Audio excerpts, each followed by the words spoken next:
Hurricane Debby inching closer to making landfall on Florida's Gulf Coast. Yeah, it's scary stuff here. Residents and businesses are preparing for massive power outages and catastrophic flooding. Now, Florida Governor Ron DeSantis issued a state of emergency for 61 out of the state's 67 counties, and some counties have flooding impacts that could last through the end of this week, and they are expected to be severe in low-lying areas along the southeastern coast of the United States. Well, we want to turn now to First Alert Weather. Meteorologist Tevin Wooten is watching our forecast, watching what's happening with Debby just in general. Where are we standing? Right now, this is still a very, very stout and strong hurricane with winds at 80 miles an hour. The reason we're watching it so closely here is because that storm is going to meander off the southeast coast in the coming days and then move closer to the northeast. So though this is a Florida storm for now, it is a Florida storm for now. You can see the hurricane warnings, tropical storm warnings, and perhaps tropical storm watches too across much of the Sunshine State and portions of the Georgia coastal plains. Again, this is a still very strong hurricane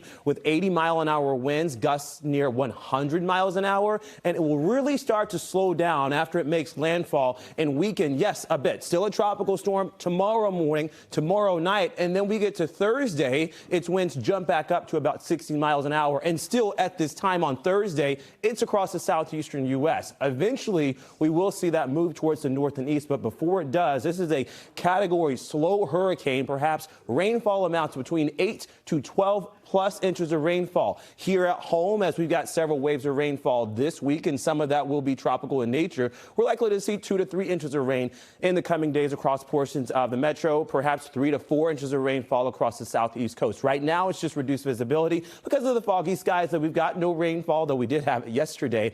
Plymouth down to a mile of visibility, and even across Metro West and portions of Norwood and Canton, too. So give yourself ample time to commute this morning. That should start to break apart in the next half hour or so. We'll be left with plenty of sunshine throughout the day today, and a warm day too in store with highs near 90 degrees, heat index values perhaps closer to 94 or 95. Spots of rainfall tomorrow to start us off, but I think in total today is a dry day across southern New England. It's the Merrimack Valley, Nadnox, and northbound where we have that best chance of strong to maybe even severe thunderstorms today. So I know the cell phone is right beside you this morning, perhaps along the bedside. Scan that QR code that you'll see appear on your screen. That will get the latest information from the First Alert Weather Team, as we have a couple of strong to severe thunderstorms today, though most of those should really hang towards the north. I don't see that being widespread for Boston nor portions of Cape Cod. Just cloudy skies ultimately tonight. And again, those strongest storms will be through Laconia and north of the Mass Pike. Tomorrow, we do have widespread rainfall. This is already at the start of the day. In fact,